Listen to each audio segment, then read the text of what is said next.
Congo Bisengo. Congo Bisengo. Fanny Bongende. Nous suivons Congo Bisengo. Exactement.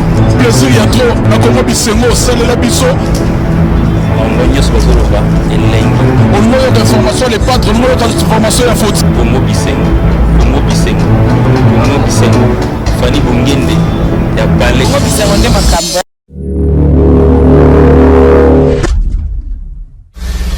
Congo Bisengo. Fanny Bongende.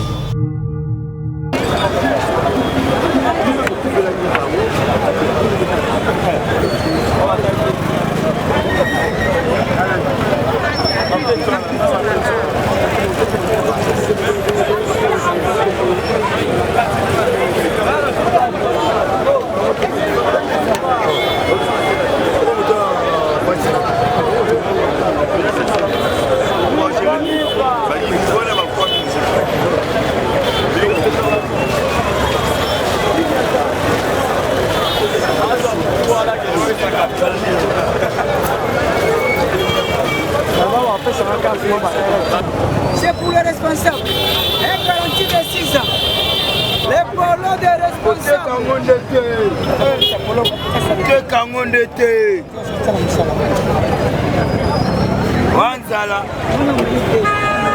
Bonjour mon vieux. Bonjour. Merci beaucoup. Comment on apprend la grand public réseau Landa na YouTube? Comme on a de quoi ici, au Bayebi, Molobeli IDPS, et en même temps vice-président, c'est-à-dire Mokambi Ami Balé à Balbilingue sur IDPS. Mais il paraîtrait que les torchons brûlent entre vous na IDPS. Est-ce que pour le moment tout va bien? Bon, quand on dit les torchons brûlent, na évité, bazo brûler les ango api, nana yagi na moto, nana yagi na essence. Non. Dans toute famille, il y a toujours des contradictions. Et quand il y a des contradictions, c'est la vérité qui jaillit toujours. Et quand on constate au sein de l'UDPS que notre allons avoir contradiction entre les bichons, ça fait partir aussi à vitalité de la démocratie. Ici, ce n'est pas une pensée unique que non, ceux qui font la lobby de Angoana. C'est la démocratie, il faut convaincre, il faut avoir l'argument. C'est ce qui se fait au sein de l'UDPS. Mais pour dire que non, le Tochambir, non. Il y avait. Tu as fils Moukoko, tu as qui va te belé au lélo vraiment. Fils Moukoko, il y a pardon. Vous avez dit que ceux qui ont mais la moi bazodo do moi balotoko. Oh, ah bon. Fils Moukoko mais la zodo. Oh mais la lotoko non. Amelaka. On est comme ça bilo balo. Amelaka. Vous avez dit il faut qu'on fasse la politique avec rationalité. Ngai ya misi na saka politique na mayele na mutu. Nakoki jamais kolobela mutu mabe soki na meli lotoko te pas na melaka ngo te to nakoki koluka occasion na lobela mutu parce que na melaki non na kolobela mutu vérité na ndenge na ali na état normal na état naturel à comprendre que makambo sala ki eza mabe to eza malamu mais malheureusement na bandeko na biso mususu parfois ils sont envoyés par les gens mal intentionnés bato balingi ba nuire na bokonzi ya chef de l'état et nous nous disons nous sommes les réels gardiens du temple biso ba misi yeyo po to bimisaka mayele to bimisaka défense to défendaka oyo eza famille na biso IDPS donc on ne peut jamais laisser le temps na bato soit disant aux otanga parce que ayaki a manipulaki asalaki ben non nous devons faire la politique pour répondre aux aspirations de notre peuple. Ça, c'est l'idéal et c'est ça l'IDPS. Merci beaucoup. Il y a de cela 2 ans au Papa Namsero national Tshisekedi wa Mulumba à Tikabiso. Gouvernement autour le régime ancien vraiment. Et ça a eu des complications par rapport à arriver, il y a Cornaillé. Maintenant là, c'est déjà acquis. Feu Papa Namsero Tshisekedi déjà l'élo. C'est une journée vraiment merveilleuse. C'est une journée pas comme les autres. Et bien, Menezoya, impression les amis. Bon, impression, un sentiment de tristesse. Comment ça, un sentiment de tristesse? Un sentiment de tristesse parce qu'on a perdu le meilleur de nous. Le meilleur des jeux. Professeur, réalisateur, il y a un incarné biso nyoso azali. Donc ceux qui tozo sala ou sala parce qu'il y a la qui biso to sala et que to mesana ko zoyer vivant. Et que les autres qui zoyer à kokufa. Parfois to sola, pas to sola, mais sentiment monsieur za kuna tango to mona vraiment qu'est-ce wana. Est-ce qu'il y aura aussi des plaies par rapport à tout le monde qui bemba papa na biso musée Laurent Désiré Kabila. Eza lokwa zo tunanga soki mutayoka nzala. Il mérite plus que batunyo sozotanga. Il est unique à son genre. Les seuls et uniques. Non, non, mon abo. Donc, c'est mon engouement. Si quoi engouement est salami ou ezamuke, bato baza dans l'aéroport, bato baza dans Zela, bato baza de partout pour plaire Etienne Tshisekedi wa Mulumba. Pourquoi qui est bien président, il vraiment président, papa aime fait Etienne Tshisekedi. Pourquoi vous boire que Bima na régime ancien ya Kabila? Non, non. Non, non, il faut que la vérité et puis la réalité. La conformité est que Bisso, famille politique, na famille biologique, Tokenaki tient un gouvernement pour que tu trouves un commun accord par rapport à l'enterrement du président. Oyebi Tshisekedi mort est plus dangereux que Tshisekedi vivant. Je crois que Bazaki a raison à Kobanga parce que le Loba a une démonstration de force au Saganate. L'homme a la dimension de la politique de ce pays, les pères de la démocratie, l'inspirateur, les lois qu'on y a tamabélé à Bako sentir qui est Tshisekedi. Il a une histoire, il a fait de nous que nous sommes ce que nous sommes. Et que Bazaki a raison à Boya Ea. Mais nous avons dit qu'on devait réserver les hommages dignes et à la hauteur de la personne. Et puis beaucoup sentir. Le seul véritable héros national de la République démocratique du Congo, son nom c'est Félix Etienne Tshisekedi wa Mulumba. Dans les restes, on a un cooptage. C'est le roi des Kabila. Ce que Tshisekedi a fait dans ce pays. Oyebi qui prophétie na ya mutu baeba ngona malobo ya lobaki ni salami. Alobaka na biso mukolo tokozwa bokonzi ata licence ekobeta te tomoni yango. Et puis alobaki que parti kotika la ka moko tala lelo. Seul parti mutu ya ko wela ola la polo libanda.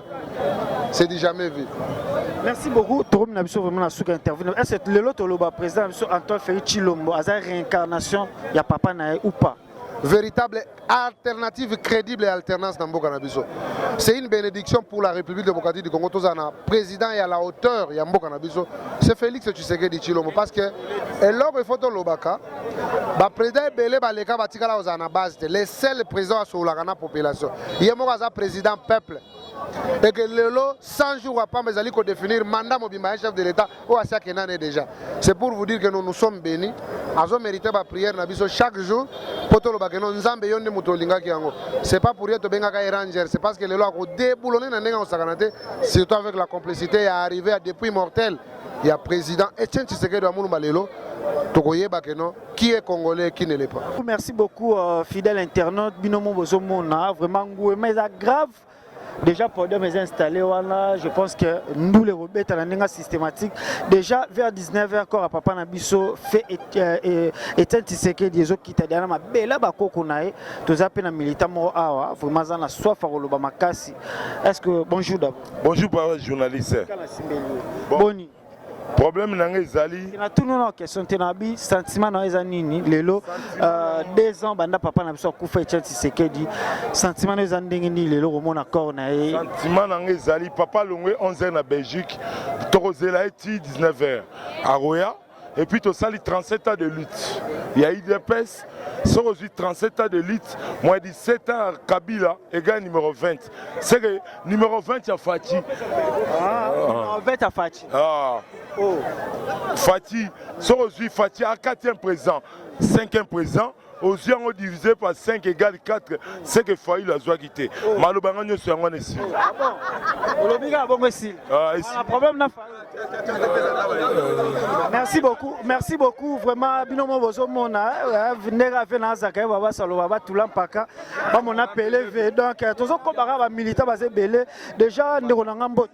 Mbote mwana mboka bino nde ba vrai combattant o bundela vraiment lit ya papa na biso Etienne Tshisekedi na ninga bakin ya de cela 37 ans déjà sentiment na bino zanini parce que babi un héros national balela raeti ba fetarai sentiment na bino zanini après 2 ans tozaki na régime à Kabila lelo tozana Félix Tshisekedi Antoine to monico à papa sentiment na bino zanini. Bon sentiment premièrement juste nous devons honorer la lutte de Tshisekedi parce que c'est un monsieur qui est allé jusqu'au péril de sa vie pour donner à tous les Congolais la vraie démocratie. C'est ce qui fait qu'aujourd'hui au Moni Angoma au sein de l'UDPS le niveau de permanence c'est une deuil nationale autour de cette population de Longo. Ils allaient payer le même appel sur reconstruction dans Katamboka. On doit de l'accord à vie. Est-ce que tout le babatunion se basa Luba? Non, ce n'est pas le Luba parce que Tshisekedi lui-même n'était pas un tribal. il ne faisait pas la politique de la clientélisme. Donc Tshisekedi a été aimé par tout le monde de la République démocratique du Congo, même aux diasporas, même aux autres pays voisins, où ils ont entouré Nabiso. Tshisekedi a fait une lutte qui non, les gars étaient incarcérés dans Baluba, lutte de médiocrité. Na niveau il y a ban et tout. Non, Tshisekedi a été aimé na niveau Congo, na niveau Lubumbashi, na niveau Équateur. Dans tous les temps de la République, Tshisekedi a été reconnu comme un leader maximum. Est-ce que quand Papa Nabiso Etienne Tshisekedi ou Mulumba, Koya Nangona Congo, et qu'on a influencé parce que c'est les terres de ses ancêtres, et qu'on a influencé le roman quelconque présence à corps? Jusqu'à quand Tshisekedi Etienne le patriarche héros national, c'est juste les hommes qui Moko entre nous les Congolais. Ça veut dire.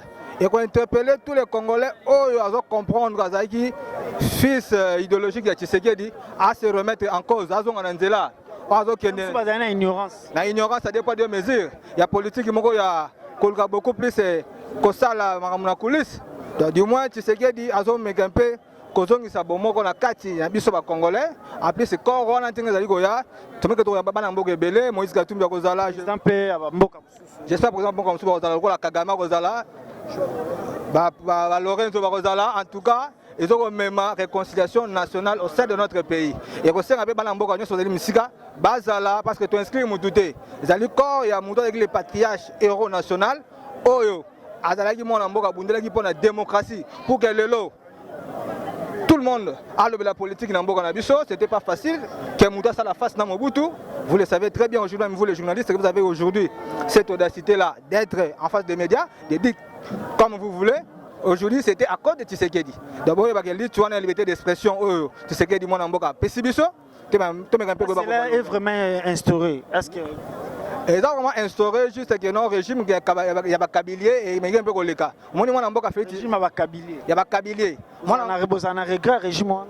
Tout ça vraiment c'est parce que tout ça qui qui vraiment la démocratie parce que c'est les seules personnes dans le père de la démocratie c'est Etienne Tshisekedi. Malgré tout Kabila mais un peu comme à s'incarner n'a comme il y a le père de la démocratie. Les seules personnes dans le père de la démocratie c'est Etienne Tshisekedi ou Mulumba. Merci beaucoup mon frère et salut bien tous les accords tu es bien bien sûr arc-en-ciel mais ça se fait bien un assistant tout le monde papa na biso vraiment bino mon besoin comprendre Karangou mais ça m'a cassé bonjour papa. Bonjour mon frère. Comment on Papa Denis Mwatiengo. Militant, combattant. Non, militant, combattant. Il y a eu des pestes Bandakala depuis 87. Vraiment, si tu as Koufi, tu as Koufi, malgré, et ça déjà des ans, papa a Koufi, à Koufa, mais les autres, tout le monde a sur Bazan et Sengo. Sengo, les Japonais. Oui, Sengo, héros, Balelakaete, héros, Babete Maboko. Parce que là, il y a une idéologie, il y a Tikel Bisso, il y a Bundapé, il y a instauré démocratie dans Mboka Bisso. C'est ainsi que Tozana Sengo, Tozana Mawate. Parce que ça, héros, à Koufite, ça, immortel. Donc, on Kanisaka, Mubu Nyoso, Ti Mokolo, Yeswa Kozonga Mokili, Kongo Tshisekedi, et on ne jamais oublié. Parce que le lot, tu vois que non, papa n'a pas Etienne Tshisekedi, poto Kanisaka, tout le monde va venir, l'homme Makiadi, tout le monde va venir au Chiro. Et là, on est vraiment visé comme monument ou soit et là, on est extraordinaire pour la papa n'a pas. Oui, premièrement, il faut tout ça les monument. Parce que c'est un monument il faut ça la 10e rue parce que siège na biso yango monument il faut ça la peka monument pe ya monene neto roi jouer ba tshela vena biso lwambo la vie tete wana te neto mona ka Lumumba neto mona ka Savubu ya yepe faut ça la 10e rue to boyi na biso place musuka na siège ça ndeko mo alobaki ba soane université de Kinshasa ba changer yango ba tshongo université Etienne Tshisekedi est-ce que comment ça la peut possible? C'est tout à fait normal parce que Aza premier docteur il y a droit na Congo. Les premiers docteurs na droit na Congo Ezaïe. On peut changer cela université Etienne Tshisekedi wa Mulumba. Moi je suis d'accord. Là assumant on a place à monument. Là monument ba tchepe wana ça va être des trop. Non, le nom on change le nom de l'université et en même temps un monument parce que c'est un héros. Et puis c'est le père des pères de la démocratie na mboko ya Congo. Regret na za nini na régime oyo leka par rapport à ninga ba kumbela mboka 18 ans, regret vraiment surtout ya bino ba militaire IDPS ezarani. Vraiment regret nanga na gouvernement ekei eza fiasco. Balongi nelo ko mokote. mais il y a bisotoé na état de droit. Et puis président Félix azo prôné toujours l'antivaleur, azo combattre l'antivaleur, azo combattre corruption na mboka oyo. Alors que le gouvernement eleki balaki ba voleurs, ce sont des pilleurs, Koboma Batou, ce sont des métriers, ce sont des voleurs, ba respecta qui congolais. Mais lelo oyo avec son excellence Félix Antoine Tshilombo, état de droit et zongi bato ya kangaki. Donc c'est vice versa, et ça contraire ya Kabila. Mais ça peut pas te beleka bazo contredire en haut. Yebi mutema congolais alara ata muto asali kama malamu batu so bazaka wana pour de quoi pour na rochaki mutema est-ce que na nini moko na manda moko est-ce que cela va être possible? C'est possible parce que jusque là nan va démarrer na gouvernement. Mosapi moko et soit facilité. Et ça institution moko ezo salati lelo. Loko la premier ministre Abimi so va composer gouvernement na yebi que toute chose et ozala assis et ozala kitoko. Bango po ba mesana na lolenge wana ya koyiba, ils vivent que la corruption na moyibi na maîtrier yango wana kokanga batu innocemment. C'est ainsi mais lokola mwana mboka koti à prôner état de droit, tozo sentir ango pe tozo vivre ango, c'est ainsi bazo combattre biso. Mais elonga ezali kaka biso. Est-ce que le président ex-président Kabila soka yebo yembele banzema mabe? Non, akoko koya tolobi ke toza na joie. Biso tozo mona bango te, to mona tendance même ye Fayulu soka ye, to robeta ye te eloko moko te. Même ye Kabila soka ye, to sala eloko moko te parce que biso toza ko acclamer héros national na biso. Merci beaucoup mon vieux et salut bien Tara toi na kata baladeur le lot vraiment et ça journée spécial car na le baratota les derniers seront les premiers beau s'abonner car na Congo Bisengo vraiment ba le bisit oyo toyaka vraiment tous la bino information na source car na bozo mona musala zo sala mave ya nika bo kabalos moto pamba mukulu na bango donc bozo mona ba bazo teka ba mettre pe bazar o mona ba mettre pe bazar wa biso yo to mona papa to ke aéroport to yemba papa de umeli fort ozwa wala kanda Kabila to ebo azanani tolinga kata bomamboka yebisa ya bomamboka. Merci beaucoup. Ah kasongo asa nini abeta biso masasi alo ba nini kasongo tolingi kasongo ate abeta biso masasi basni o ba combattant IDPS combattant na mono oliaka makema na mai na meli kuti fort na kawa na zaki kifasa na fa la soda bi mapeta le tina pour risquer na bazo cancer depuis papa zalaka ngana zali ti le papa kufi na zakaka. Merci beaucoup vraiment. Tozoko barana balader na biso par rapport à l'idéologie babilelo c'est vraiment une journée spéciale très spéciale. Oyo vraiment ba congolais ba dédié à un grand prêtre papa na biso Etienne Tshisekedi wa Mulumba. Oyo pendant 2 ans tout monde qui est vraiment cornaillé et zalaki arrêté quelque part en Europe ou en Belgique donc vraiment tozoko ba tokomi na biso vraiment kokoma vers la fin car ndenge zalara tout au long de cette émission na balader na biso le toyaki awa na CGIDPS car ne bozomona le peuple d'abord prenez vous en charge ne papa attirer la biso papa encourager biso à conscientiser ba jeune après ça ba jeune courage car ne bozomona bientôt awa déjà na 19h corps à papa et quitter na mabele l'état de ses ancêtres balobi cela va influencer plusieurs choses voilà la monument vieux Gauthier Bele roi d'Angleterre, boss des boss, Gauthier Bele, roi d'Angleterre, sans oublier mon vieux Marcelo, Nakata Dallas, vous avez vraiment ébélé, Bolinga Yani, Kabe Kabolos, Motopamba, Balobi Toro Salara, Moussala, Nenga Edoji, Karine Ka, femme d'affaires, vous avez vraiment ébélé, vous s'abonnez à Congo Bisengo, Karanenge Zalara. D'ici là, portez-vous bien, bye.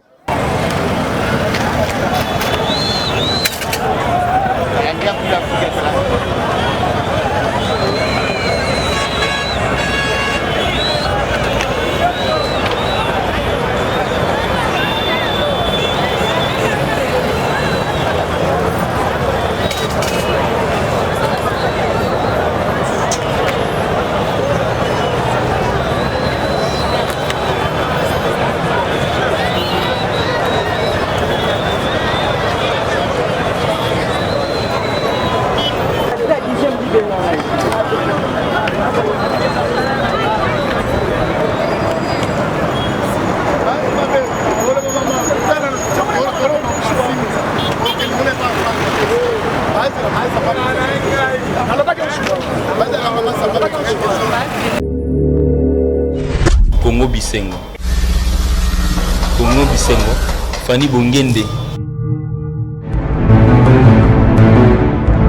Vous suivez Congo Bisengo. Exactement. Plaisir, il y a trop. À Congo Bisengo, c'est la biso. On numéro d'information, les patrons, numéro d'information, la faute. Congo Bisengo. Congo Bisengo. Congo Bisengo. Fanny Bongende. Ya balé. Congo Bisengo nde makambo.